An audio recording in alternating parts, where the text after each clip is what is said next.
like they want to slow it down a bit, but I think OG will hit their timing way faster, and they should do pretty well in all 3 lanes. And then with Empower, they should like outfarm the Tundra. Okay, well, is OG gonna take game 1, or is Tundra gonna prove my panelists wrong? We're gonna find out together with our commentary team, OD Pixel and AUI. Thank you very much, Shiva. And yes, welcome everybody to game 1 of Tundra versus OG. Owie, we've had the drafts, we're ready to kick it off. What's sort of your initial feelings looking at the 2 lineups we've got from these 2 teams coming into this first match? I think there was a lot of prep that went into this match. We can see OG clearly knew that Tundra were going to early pick this Broodmother, and all 3 of their cores, even to a somewhat lesser degree, their supports can deal with Brood Spiders. The last time we saw 3-3 get his hands on a Broodmother, he was against a Luna lane versus Team Liquid, and he kicked the Luna lane and took the enemy safe lane tower and mid tower, and it's just a super high impact. Skitter though, he's looking a little... Oh, I tell you what, a beautiful remnant here from Thompson. They're going with the level 1 point. Do they actually have to follow up? They don't. Skeeter's going to be fine. So, I mean, it was a lovely little catch there, but maybe one that will actually hurt him in the lane now, as he will have to start off that matchup mid with the first point in Remnant. 30 seconds to battle. Yeah, Luna just a little bit too tanky. 9 armor when you're in your tier 1 tower. He's just gonna sit at his tier 2 for the regen and just be pretty much full. Oh, they're Remnant in here too. They are. Thompson just throwing Remnants all over the shop, trying to find a bit of a catch, but hey, this might actually end up turning around on himself as the arrow's in. Thompson is falling pretty low. Have they got enough damage with the Splinter Blast? They do. They'll get that first blood Tundra. They'll lose Fada for it. But Thompson, the first one to die here in this first match, as he's going to have to turn up to the lane. So with a bit of an awkward skill here at the level 1. Not working out for them there, OG. That means that Thompson's gonna miss his mid block, which is a pretty big deal versus Winter Wyvern. Winter Wyvern's extremely low damage and sort of poor animation, so you want to really dominate him on the first waves. Yeah. And in sort of terms of the mid-Winter Wyvern, I mean, does it excite you, this match? Can you see why Tundra wanted to sort of amp up its priority and heroes and get 9 playing it in the core role? Yeah, I think so, for sure. I think a lot of it is what Milan said. It's that Winter Wyvern needs a lot of items this game in order to play Dota, and if you do get to the Egg and Scepter, it's incredibly good at kiting the OG lineups. It's pretty much only Thompson who can jump Winter Wyvern this game, and just percent damage versus these tanky Bristlebacks and Magnuses is always good. I also watched a pub recently where 9 played mid Wyvern against Thompson's Puck, and 9 actually solo killed Thompson 1 or 2 times with the level 6. And it's a bit different because you know, you Stealth Shield on the Void Spirit, the innate Stealth Shield, so the creeps don't do as much damage, but that is like a little bit of history in this player matchup. All right, yeah. So I can imagine 9 more than happy to bring it up against Thompson again here in this important match. And sort of to go back to the Luna pick, as you said, you know, can have a lot of pressure put on for him in this lane. It's the strong, age-old tested duo here from OG, Seb, Magnus, Saxolina. This did sort of take some time with that last pick. Do you think Tundra were put in a bit of a difficult position when it came to deciding what carry they were going to have as their final pick this game? I think so for sure. I think every top tier carry was sort of banned out. We saw them ban out the Dusa, the Terrorblade. 1 second, top lane, it looks like a little bit never mind, nothing's happening there. Psych, juked. But I think it is like it's sort of a difficult pick because Tundra sort of knew that OG wanted them to pick the Luna. But at the same time, I think they're very comfortable playing Luna, so it's not like they were unhappy with this pick in the end. No, there's still sort of timings that are able to be a hit. We'll see. Fodder, no turn onto him. Light strike down as well as the skewer. This will get him in position for get a good few hits in. Still tanky enough to walk it off with the stick charges. Fodder will be fine.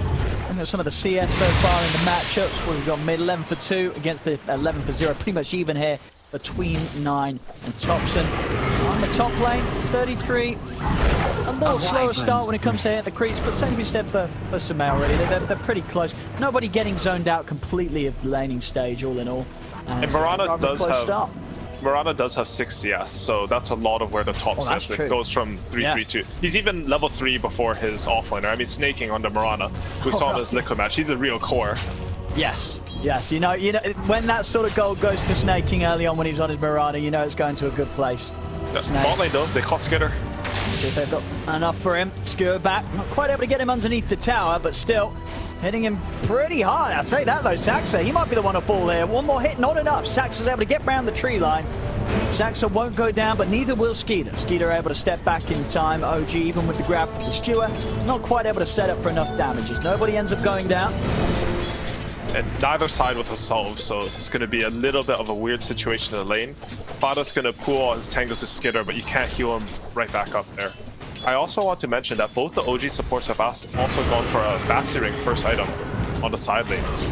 I think it's like OG, they've always been a team that thinks about the macro plays, like the long-term results, and Basti Ring is definitely an item for that. Look at this top of this aggression for 33. He just tears Sumail apart. Look at the arrow connection onto No-Tail. No-Tail's able to get away. He's into the trees. Snake, I'm a leap in a second, but No-Tail already with the south popping. Snake King will at least be able to cancel a good amount of that healing.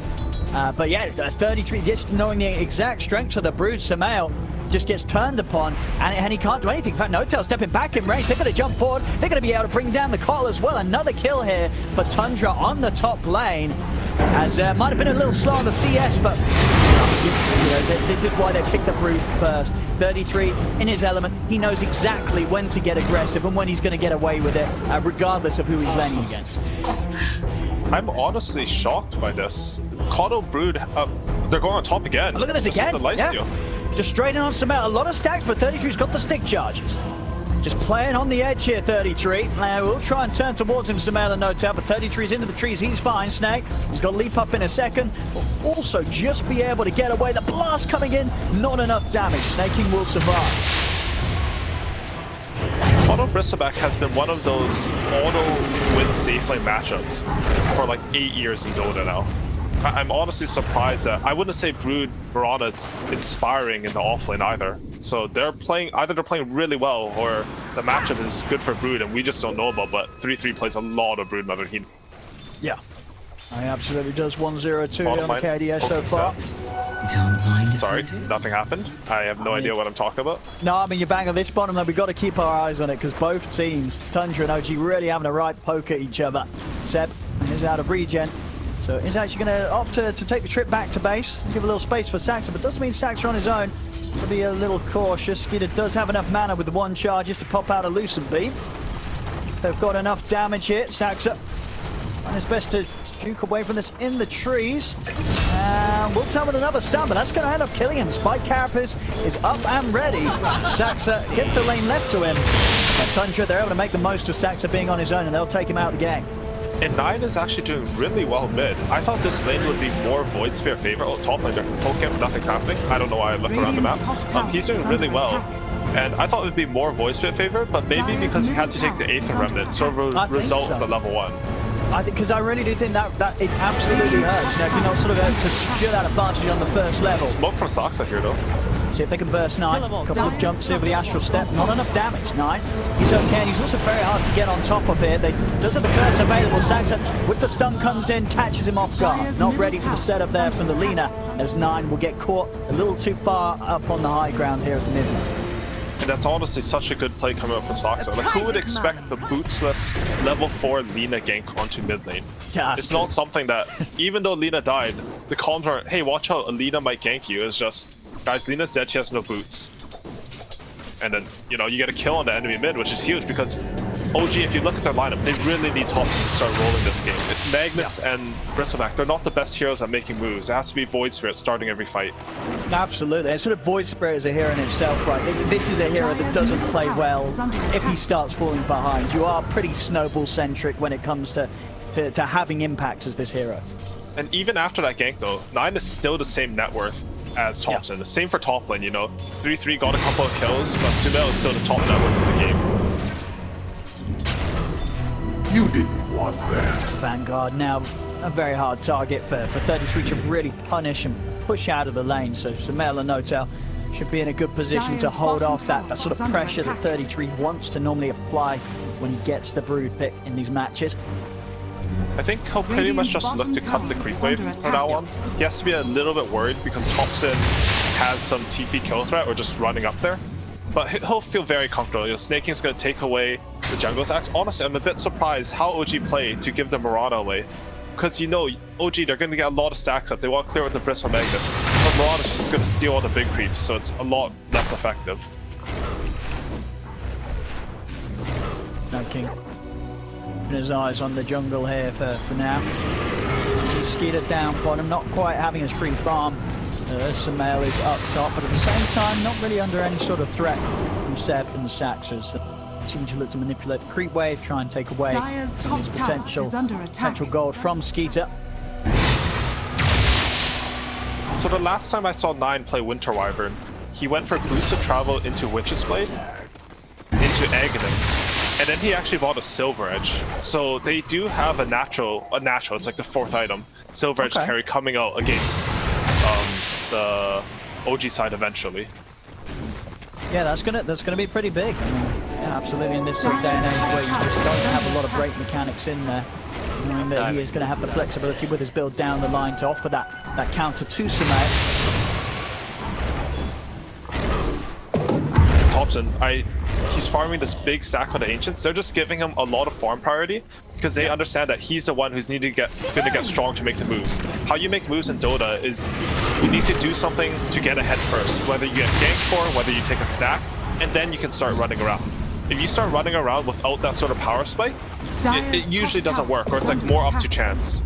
But now they're smoking up after they finish that stack. Yeah, for OG's sort of draft to hit its stride, this sort of move's got to come out with some sort of success. Skeeter would be the big catch. They're able to get a grab on him, Thompson. Gonna have eyes on the Luna now, straight in with the first step. Is there gonna be any sort of backup or help for Skeeter? The Moonlight Shadow will be popped, but the sentries are down, they've got the vision. Skeeter will be taken out. OG get exactly what they came hunting for. So if they can get anything more out of this, Tundra, they've got Fighter and Snake King coming in. Still with the 3 of OG. Already a fight that Tundra's going to look to take over in the river. Sumail moving in onto 9, but 9, he's out with the TP, nothing to put a stop to it. Skeeter's gone, so slowing down the Luna's farm. This is going to allow them to just keep that difference between Skeeter's Luna and Sumail's Bristle. Dire's middle tower is under attack. 3-3 though, he's now top net within the game, and he managed to, either they rotated Bristle back out or he kicked him out, but he took the tower and he's feeling very comfortable. Right now it's all going to be on this bottom tower, whether Tundra want to defend. Oh, they're going to drop the RP here for Fada. They want to play it fast, OG. Now use the big spells here for even the smaller kills, just to allow them the space to get these objectives taken away. And it'll work, the tower will fall. Bottom tower has fallen. So what they've got going on in the mid here, Snaking. And 9, some of them taking out that mid tier 1, they'll get it. Sumail not quite able to get the deny, and Fada knows, dropping him a tip. Dire's top tower is under attack. 9 has his travels finished up. He almost has his level 10, which is a big power spike for the mid Winter Wyvern. Plus 50 damage, not to be understated at all, because you just hit from so far. Tom's just poking bottom. Fada, he's got another step left. And with the Dissimilate, get the job done. He's coming in pretty deep for this 9. He's not going to be able to get it to catch on top, so no. He's to be able to step back into the tree line before there's any catch.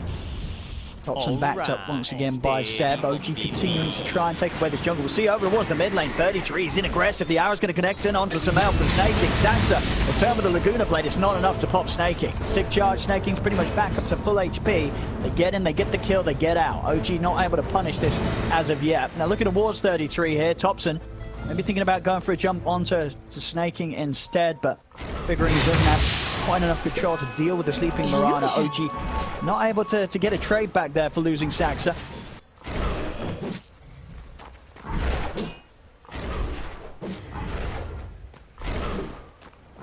So far, still close in this early game. I mean, do you feel both teams are happy with this early outcome, or do you think one of the teams is feeling a bit more pressure considering what they need to maybe achieve, time-wise with the draft they have? To be honest, I think Tundra are the ones who are feeling a bit more happy. I would feel like if you have a Bristleback, Magnus, and Void Spirit Core, you would want to put a bit more pressure. I didn't really see Sumail get any of these really huge Ancient stacks I would expect from OG's play for his Enigma yesterday. Meanwhile, Luna, even though she had a bit of a rough game, she did get a triple sack on Ancient. She is catching up. And They're on the setup, they're going to drop the curse. Thompson and Samael are heading over. Seb will be able to get the skewer off, but the damage is done. Snaking with the Starstorm takes him out. Thompson jumping straight over. Skeeter, but the cold embrace comes in place. Doesn't matter. Magic damage from the Dissimilate bursts the Luna. As Samael and Thompson, they'll look to continue to try and chase down for more. Moonlight Shadows pop. Do even the cores have detection on the front lines? They don't. So the Moonlight Shadow will allow them the safety. Snaking 9 to get away from them. Big hit back there from OG again. Shutting down Skeeter. Skeeter just getting caught in the action that OG consistently trying to bring over onto Dire's Tundra's middle half of the map. tower is under attack. And honestly, a bit of a weird TP coming from Skeeter there. I feel like he's in the position where all he needs to do this game is sort of catch up. He had the hard lane, his other lanes are doing very well. He doesn't need to come to these weird fights where he might die. Certainly missing out some of the timings he wants to be going for when he gets this Luna pick. They're looking for 33. Radiant's middle tower He's is up on the under cliff. attack. They can find him. They can't. Fodder's able to hold back Seb with the stun. Samael still looking to try and charge in. Thompson ready to swing him from the side. Dive in on this. 9 has got the curse up in 20 seconds. It's not going to be soon enough to save Fodder. Samael straight in on top of the Nyx Assassin. Down 1. Not going to quite be able to get the catch on anyone else. Skeeter farming pretty aggressively here on the mid. Feeling confident with a lot of OGs showing their faces over on the top half. 9 setting up for big setup on here. Thompson. Dire's Got middle enough is tower 9, going to be is under forced attack. to use the ult to hold him back. And even if he does, TP's still on cooldown. We'll use the curse to buy him a bit of time, and it will be enough to save him. Curse is forced out, but does mean 9 gets out alive. Radiant's middle tower is under attack. Radiant's So right now, structures OG, are they're looking a little bit at what timings they have. I think they felt really strong whenever they had, you know, the double Vanguard of Magnus Bristleback. But they're looking to go on some mid here, though. Let's see if they've got the damage for it. Bringing in the whole crew. Samael is trying to turn and charge out of there, but they've got enough with the Eclipse coming pounding down onto the Bristleback. They'll take out Samael. Not enough that the rest of OG, No-Tail and Sax are sitting behind could do to bail Samael out of that. When Tundra, they're bringing absolutely everything here, making sure that they don't lose any more of these early towers to the aggression of OG, and so far certainly working. 15 minutes in against the high tempo lineup of OG, they've only lost the one tier 1 bottom, holding on to this mid lane. You can see 3-3. Instead of taking the safe farm at top, he's really positioned himself where OG want to be instead. He's just sort of forming a wall because he's going these tanky items. He has drums, good synergy with the Luna aura, and a hood. He's very hard to kill right now. That allows Luna and Winter Wyvern to both take better farm on the map. I also want to say that last play, I think it was a really good read by Tundra, because even though Thompson was able to force out Curse Bottom, they knew that he used his teleport scroll to do so. That read on the map, where Thompson can no longer get to mid, means that you can outnumber your opponent. Bristleback did a lot of damage and took a long time to die there, but if you can't get Void Spirit there, it's never going to be a fight for OG. Oh yeah, you need Thompson to be that aggression, to get in, get damage done, whilst Tundra's focusing all their attention onto bringing down Samael. Of course, going for the very Thompson-esque build, the Echo Saber straight into the death zone, making sure that he will have that physical damage to carry. Top, set up onto Seb, Fodder with the opening, snaking with the follow-up. Seb is pretty tanky, not tanky enough to withstand the damage from these 3. 9 coming in as well with a bit of extra firepower, and straight away, TP's over to the mid lane. Thompson starts to step in aggressively. By the time he's underneath the tower, Tundra here, OG again having to back off. Tundra just continue to find these opportunities to make plays out on the map, but still get back and still bring together the defense in time. Ooh, I like this from Thompson. He's gone for the Orba Corrosion Echo Saber, and then he's going into the Desolator. So he's identified that they really need to burst down Tundra's heroes. Even into a Winter Wyvern heal, you need to jump them, and they have all physical damage on the other core. So he's sort of doubling down, sort of empowering how much damage. That's something OG has always done, right? The damage reduction stacking, the amplification of carry, and in this case, it's like just amplifying your cores by minusing armor on the enemy team. Oh, absolutely. Yeah, these quill sprays are going to hit incredibly hard. Radiant's Mid middle lane, tower OG, has they'll fallen. finally get away with the tower. Tundra not able to hold on to it any longer. Brute force from OG finally pays off. So continuing to push in, the rest of OG hiding in the back with the smoke. Blink RP ready on Seb to start the action on Fodder. Gonna proc the return damage here from the spike carapace as they hold back. They want to look for something bigger to jump on, but Tundra are not showing any of the other cores here around the mid. Thompson will go back in onto Fada. The Vendetta at the ready. Still not quite able to fully catch and kill the Nyx assassin. OG, they still want action. Sumail, Seb. Aggressively, and they're in. The RP's there, straight in, gets the spider, the babies, everything. As far as down, so's the babies, and so's the mama by the looks of it. At 33, trying to run down the kid, but he's back in range of the damage from Toxin. Curse comes out from 9. Tundra, can they turn it around? Arrow follow-up, straight down onto the Void Spirit. Toxin and Seb, they are dead. Sumail running in on Snaking, but another leap over the cliff line. You get him away, Notel's got a blast coming in. It's not enough damage. Snaking will live. OG, they make an aggressive move there with Seb. They get 2 kills, a lot of baby spiders, but they lose both Seb and Thompson for that. Not a trade that they'll be too happy with it, and a lot of money as well. That streak of Thompson ended. 9 picks up a nice tasty bonus of 600 gold. Ooh, and Tundra, they got the best item for Winter Wyvern here. They got the Grove Bow. We can already see in that last fight. He got the curse off on Thompson, and he 100 to 0'd him alone. It's just one hit from the keel with the Witch's Blade, the curse, one ally hitting. You kill anyone. This Winter Wyvern, as soon as he gets his Aghanims, I think he'll be huge menace on the map for OG. But OG, they understand this. They don't want to let Tundra get too far ahead. They're going for a Roshan here. Yeah. 25 seconds until Curse is back up. OG, they want to get this done before that threat's back in the game. 33 is going to start poking from the side.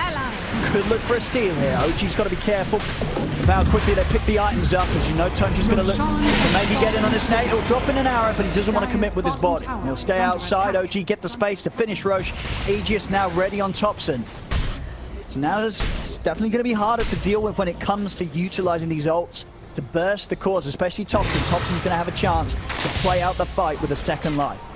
And Thompson, he's changed his read on this game. He understood after that last fight that I need to jump this Winter Wyvern, so he's gone for the BKB. He's getting jumped here though.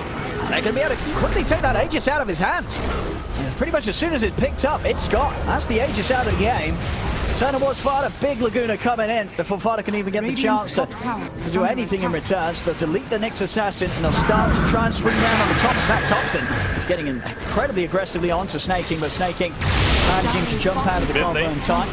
See if they can finish off Hotel as 9. He certainly can by the looks of it. The damage, the reach, the range here with the Grove Bow. There's no escape from the core Wyvern as Notel slowly, frostily burn.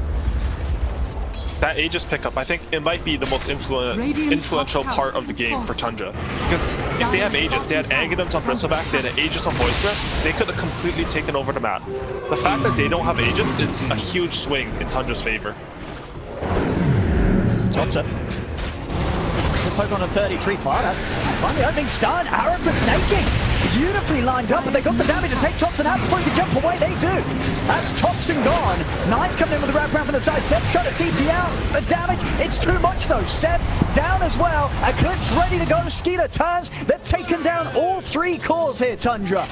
As Fada starts off the fight perfectly, catching Thompson in the trees with the opening stun. And OG, they fall apart entirely there. 3 cores gone. Tundra, as you say, you know, a bit of a slowdown for the momentum that they could potentially have, not getting that Roshan and that Aegis. But OG quickly losing the Aegis up top, and then subsequently taking a horrific team fight there. 3 heroes just dead and gone. Tundra hitting hard.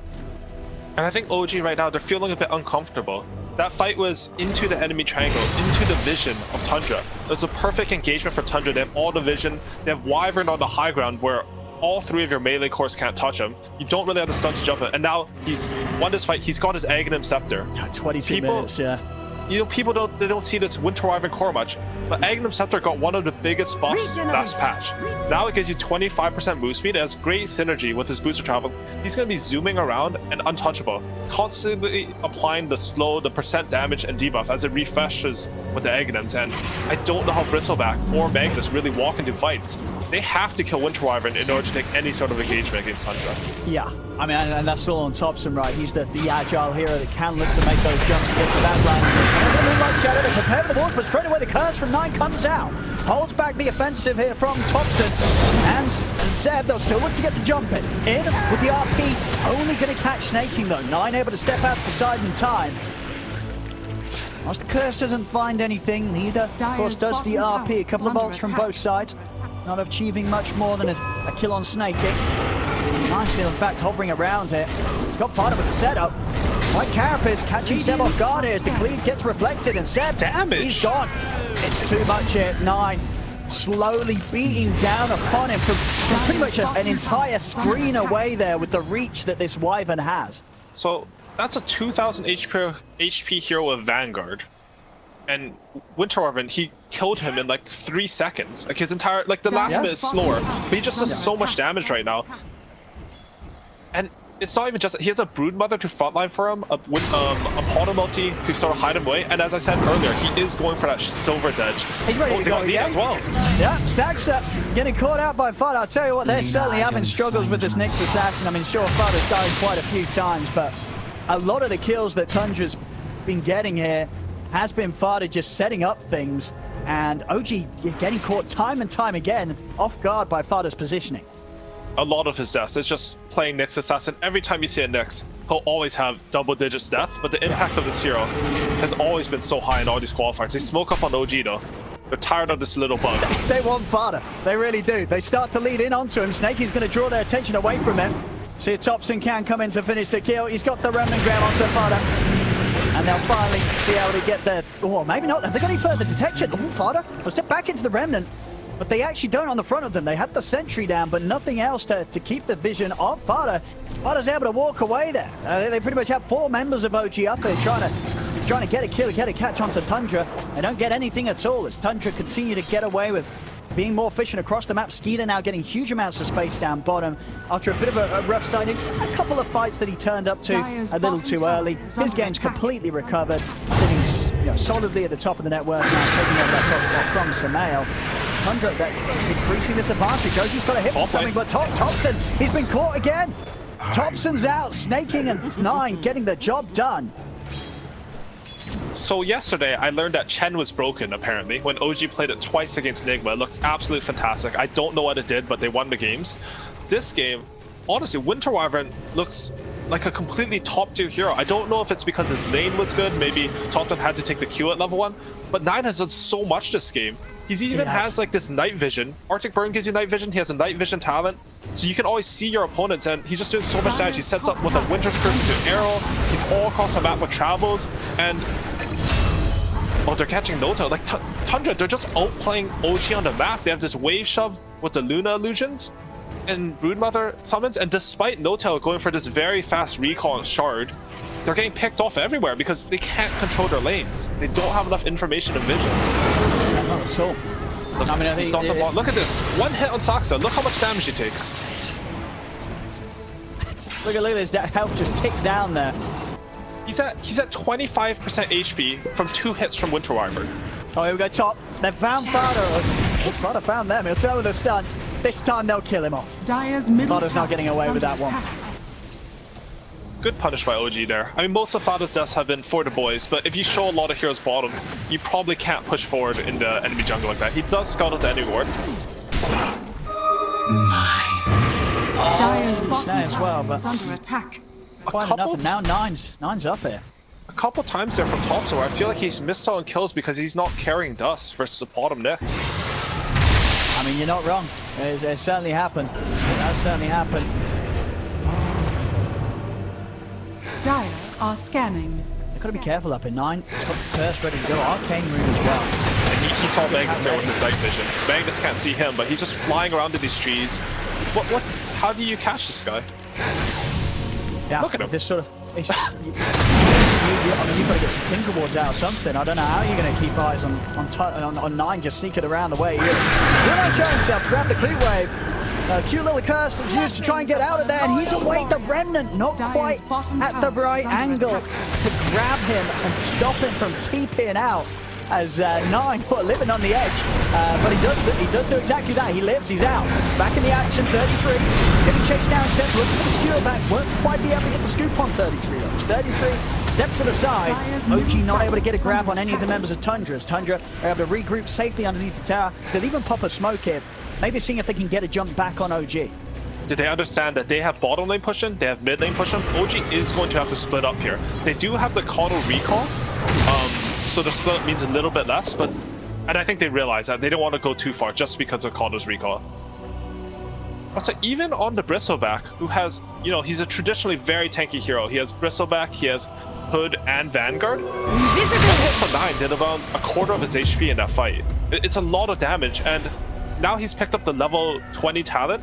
He's slowing them for 52% from Arctic Burn and 25% from Witch's Blade. So you're moving at like 130 move speed when you play versus Winter Wyvern. You can never touch him. Yeah, it's going to be so hard to get on top of 9. Thompson, he's got to start the firing him, but the question is, even if Thompson gets the grab on him, whether Thompson really does anywhere near enough damage to take 9 out on his own. He's got to have some quick follow-up, and that's hard to do with the heroes that OG has. 9 having a lot of space to play his game, and we're seeing it so far. 5-1 and 6 on the mid Winter Wyvern. Very strong. So from OG's perspective, if they can jump Winter Wyvern, oh, bottom, break another smoke there. Back on this, narrow in onto Samael.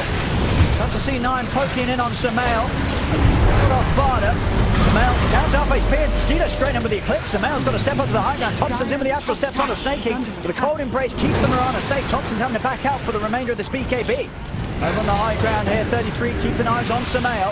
100, they're trying to close in on this. OG attempting to back off Seb. He's going to get back in with a 2-man RP. Light Strike break down onto the 2 core. The catch is there. Seb with the RP. Is it enough to turn it around though? Skeeter's still able to get the BKB off, but there's still OG that's having to run. So Mail goes down. Will buy back on the Bristle. Thompson getting low, jumping back in aggressively with the Dissimulate to kill off the Spider. Seb, he's going to be off the mark with the Skewer. Won't be able to get the catch onto Weaver 33 and Snaking. As Snaking's able to leap over the wall for the Roach Pit back to safety. Buyback comes out from 9 with Roach up. Tundra, they want to make sure that OG do not have the space to take this Samael. He's got to be careful. He brought back for this. They've got to keep their Bristleback safe. He's already with the hits of the arc to burn Samael down to half HP. The curse comes out to hold the back, giving them the space to focus on the one. Thompson with the Dissimulate, jumps over the side, but the Lucid Beam comes out. Thompson goes down. There'll be a buyback hit from No-Tail. Seb's out. Seb's got a buyback as well. It's a triple kill from 9. The damage from this Wyvern is too much for OG. Samael trying to run. The stuns there from Varda. Samael will fall. That's a dieback on the Bristle. Out of the game for nearly 2 minutes. OG will be able to clean up 33 and Varda in return. But they've got the buybacks. OG's 2 cores, Thompson and Samael, they do not. Tundra's back in with 5. OG's only got 3 to play with. Look at 9, he's chasing down Seb. Oh yeah, they just cannot get anywhere close to this Wyvern. Seb, screwing out back to safety, Snaking, chasing them back to their base, giving all the space that Tundra needs to be able to step into this pit and claim this big second row shout for themselves, get themselves the Aegis, Cheese, and Shard, with OG unable to do anything about it. So 9 bought back, and I think that means they're going to give him the Aegis. But I actually think Luna should take this Aegis anyways. Okay, so they do give it to Luna, because I think Luna's the one who's going to hit the high ground. 9, because he used that buyback, it just means he has to play a little bit more safe. Last fight, we saw this amazing RP come up from Seb. It caught both the 1 position and 2 position of Tundra out, but it just wasn't enough. 9 popped that buyback, and then there's nothing left to jump him. Thompson died, the RP was expended, and I don't know how much damage he did during that fight. It had to be like in the mid-thousands. The move's going to be from Tundra now. Just ready to go. Skeeter very close also to the Satanic. Thompson's been caught out. He's draining and he's gone. He's out of the game. No buyback on Thompson. Once again, just being caught out by these stuns from Tundra, Snaking, and Varda each and every time.